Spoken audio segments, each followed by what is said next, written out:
Aliments et mets vendus aux abords des rues, un danger pour les consommateurs, nous en parlerons dans ce journal. L'opération Porc épic se poursuit. Plus de 65 tonnes de médicaments contrefaits viennent d'être saisies et incinérées dans le district d'Abidjan. Après 2 jours d'affrontements entre soldats du Rwanda et de la République démocratique du Congo, au nord-est de Goma, un calme précaire règne à la frontière commune. Bonsoir à tous et bienvenue dans cette édition. Si vous êtes très friand de ces mets vendus aux abords des rues, vous n'êtes pas du tout à l'abri d'une intoxication alimentaire. La confection de ces repas ne respecte pas toujours les règles d'hygiène car il ne suffit pas d'en apprécier le goût. Les conditions de préparation et le conditionnement sont des aspects très importants pour la santé. Voici une campagne de sensibilisation qui vient d'être lancée pour améliorer les choses. Le projet est initié par le Programme national de nutrition, connu par Gassoro et Franck Quadio nous en disent un peu plus sur le sujet. La vente d'aliments dans les rues et sur la voie publique, un véritable problème de santé publique. Aujourd'hui, dans presque toutes les grandes villes de la Côte d'Ivoire, les rues sont encombrées de vendeurs d'aliments. Des aliments souvent concoctés le long des rues et immédiatement disponibles et facilement accessibles.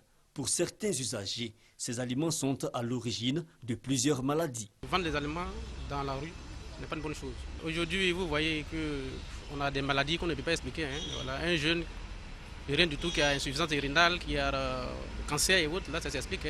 Le ministère de la Santé et de la lutte contre le sida, à travers la direction de la coordination du Programme national de nutrition, entend résoudre la question. Un projet de sécurité sanitaire des aliments donc, pour assurer un approvisionnement en aliments vendus sur la voie publique, sûre et de bonne qualité. Aujourd'hui, la population urbaine, ceux qui n'arrivent pas à descendre, à aller chez eux à la maison pour manger, on est nombreux à manger dans les rues. Donc il faudrait que nous puissions garantir une alimentation saine pour nos populations et nous-mêmes consommateurs. Ce projet a le soutien de l'Organisation des Nations Unies pour l'alimentation et l'agriculture FAO. Le Tchad, le Mali et la Côte d'Ivoire sont les pays retenus pour la mise en œuvre de ce projet. On parle du VIH-Sida en Côte d'Ivoire de 12% en 2000. Le taux de prévalence de cette pandémie a enregistré une baisse en 2005, précisément 4,7%, selon l'enquête des indicateurs du sida publiée par le ministère de la lutte contre le sida. En dépit de ces résultats, la lutte continue. Le Programme national de prise en charge des personnes malades du VIH-Sida accentue ses actions de sensibilisation sur le terrain. Première étape, la ville d'Anyama. Reportage Doigt des Lasers. La sensibilisation pour une meilleure prévention des risques d'infection du VIH-Sida dans la commune d'Anyama. Cette campagne de communication est initiée par le PNPEC, Programme national de prise en charge médicale des personnes vivant avec le VIH.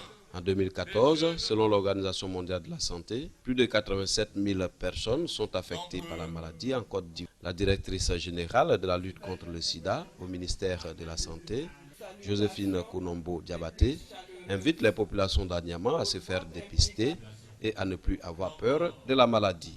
Il y a 30 ans, on avait peur du sida. Parce que quand on avait l'infection, il n'y avait pas de traitement et on finissait par mourir. Aujourd'hui, ce n'est pas le cas. Une personne qui est infectée par le VIH, qui fait correctement son traitement, peut vivre aussi longtemps qu'une personne qui n'est pas infectée. Le thème choisi pour l'étape d'Anyama, l'élimination de la transmission mère-enfant du VIH. Selon le directeur du Programme national de prise en charge médicale des personnes vivant avec le VIH, le choix d'Anyama n'est pas fortuit. C'est une zone qui regorge beaucoup de besoins non couverts en termes de services à offrir à la femme en âge de procréer, que la population utilise ces différents centres de santé pour que nous puissions aller vers l'élimination de la transmission mère-enfant. Des séances de dépistage volontaires sont offertes gratuitement aux populations. Des équipes devront visiter les familles en vue d'expliquer les méthodes pratiques de prévention de la transmission de la maladie de la mère à l'enfant. Objectif: Et puis en bref, l'opération Porc épic suit son cours. Pour rappel, il s'agit de cette campagne sous-régionale chapeautée par Interpol qui consiste à débarrasser les rues des pharmacies à ciel ouvert. Ces pharmacies où l'on propose surtout des médicaments contrefaits ou non inscrits dans le circuit de distribution, normal de distribution. Plus de 65 tonnes de médicaments viennent d'être saisies et incinérées dans le district d'Abidjan. La saisie est estimée à près de 4 milliards de francs CFA. Le reportage de Hamza Diaby vous sera proposé dans les prochaines éditions. La Chambre des afficheurs de Côte d'Ivoire, CAFSI, s'active à réorganiser le secteur. La modernisation et l'assainissement de l'activité sont à l'ordre du jour. Bientôt des panneaux ultramodernes dans le district d'Abidjan. Les panneaux publicitaires qui ne respecteront pas les normes seront détruits. À ce propos, les acteurs du secteur ont échangé avec l'opérateur partenaire prestataire de cette technologie moderne dont il est question. Le reportage est de Franck Quadio. L'affichage publicitaire, l'une des matières les plus efficaces de la communication publicitaire, elle implique support et message. L'activité, comme tout autre, a ses règles. Sur une voie, il faut avoir tous les panneaux de même niveau, de même qualité. C'est-à-dire qu'on doit avoir des panneaux uniformes. Le problème, c'est qu'en Côte d'Ivoire, les normes en vigueur ne sont pas toujours respectées. La Chambre des afficheurs de Côte d'Ivoire veut assainir le milieu. Un comité de pilotage a donc été mis en place depuis janvier 2013 pour lutter contre l'anarchie. On a toute une chronologie d'action. On a commencé par démanteler les panneaux inconnus par la propriété. Ensuite, la seconde phase a été de démanteler les panneaux qui ont été récemment posés en 2012, qui ne respectent pas la distance réglementaire de 75 mètres entre deux panneaux. Et ensuite, on a proposé de passer à la modernisation des dispositifs publicitaires. Sensibiliser les afficheurs, mais aussi revitaliser l'outil. Ce déjeuner professionnel sur les solutions pour la modernisation de l'affichage professionnel en Côte d'Ivoire arrive à propos pour solliciter l'expertise d'un partenaire international. J'apporte des produits de qualité qui sont compatibles avec l'environnement climatique ivoirien.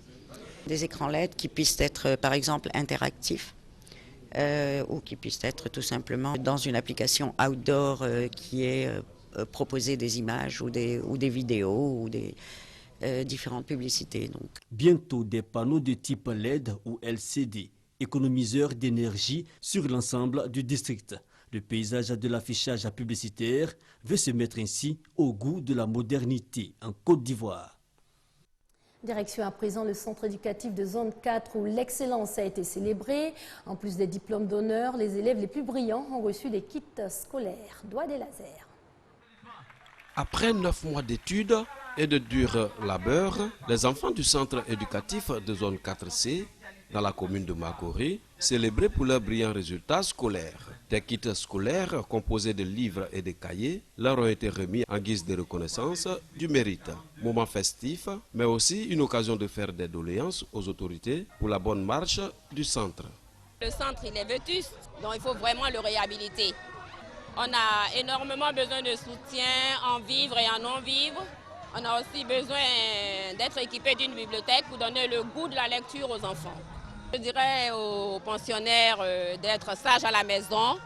La représentante du ministre de la Solidarité, de la Famille, de la Femme et de l'Enfant en a profité pour inviter les parents d'élèves à s'impliquer dans l'encadrement de leurs enfants à travers des échanges parents-enfants.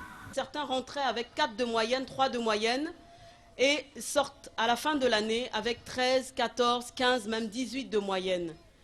C'est dire qu'ils ont beaucoup de potentiel. Il suffit parfois juste d'accorder un certain intérêt à ce qu'ils font. On peut poser la question à l'enfant. Qu'est-ce que tu as fait? Comment tu as travaillé? Fais voir tes résultats. Et on l'encourage, on le félicite quand il a de bons résultats. Artiste invité à la cérémonie, le groupe Les Garagistes. Une surprise faite par la direction du centre pour mettre du boom au cœur des enfants. Les mamans des bénéficiaires ont été également récompensées pour un meilleur encadrement de leurs enfants pendant l'année scolaire. Les anciens pensionnaires déjà en activité ont reçu des diplômes d'honneur. À l'étranger, on évoque tout d'abord ce calme précaire à la frontière commune entre le Rwanda et la République démocratique du Congo. Une situation qui résulte d'un affrontement entre soldats mercredi et jeudi, un affrontement entre soldats de ces deux pays au nord-est de Goma. Il faut savoir que Kigali et Kinshasa entretiennent des relations tendues depuis de nombreuses années. Sur le terrain, l'équipe internationale de surveillance de la frontière congolo-rwandaise est à la recherche des victimes des accrochages entre les deux armées. Disséminés dans la brousse, ils ont trouvé 4 corps portant l'uniforme des FARDC et un civil. Tous ont été rapatriés à Goma. Pour les Rwandais, ces soldats congolais étaient venus voler. Vers 9h, il y avait nos compatriotes qui hébergeaient les vaches. Mais comme nous savons très bien que les Congolais, parmi eux, il y a des voleurs, sont venus voler les vaches de nos compatriotes. Et c'est la raison pour laquelle nos soldats sont venus pour sauver les Rwandais. Le conflit a dégénéré en affrontement. L'artillerie et les chars sont entrés en action des deux côtés de la frontière, faisant fuir des centaines d'habitants. Ces troubles interviennent après plusieurs mois d'un calme relatif.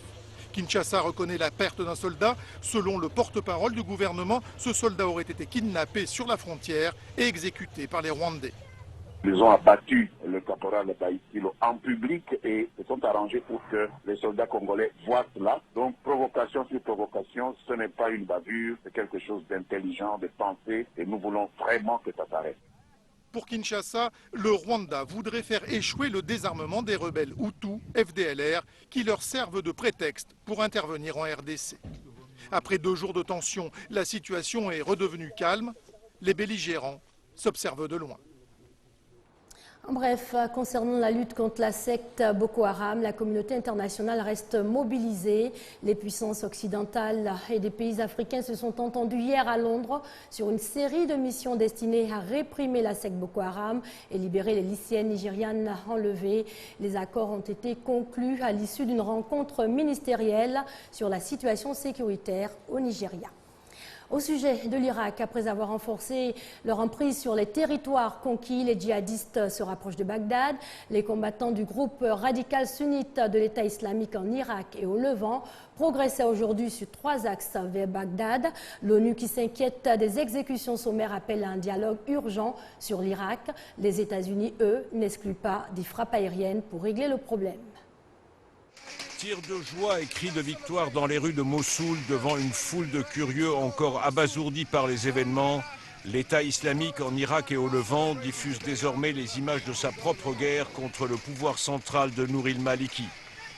Cagoulés et armés, les djihadistes d'Abou Bakr el-Baghdadi ne se contentent pas de parader.